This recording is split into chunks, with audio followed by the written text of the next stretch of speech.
நேற்றைக்கு கூட பராரி என்ற ஒரு திரைப்படத்தை பார்த்தேன். புலம்பெயர்ந்து வாழக்கூடிய தமிழர்கள் சாதி உணர்வோடு தமிழ்நாட்டிலிருந்து கர்நாடகாவுக்கு போய் கூலி வேலை செய்து கொண்டிருக்கிற அந்த உழைக்கும் மக்களிடையே ஒரு இடைவெளி சாதியின் பெயரால் இருக்கிறது, ஒரு முரண் இருக்கிறது, பகை இருக்கிறது. சாதிவெறி அமைப்புகளால்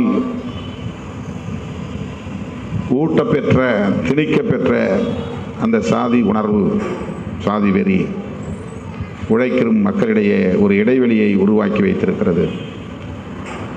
அங்கே போனதும் இனவெறி அமைப்புகளால் இனவெறி ஊட்டப்பெற்ற நிலையில்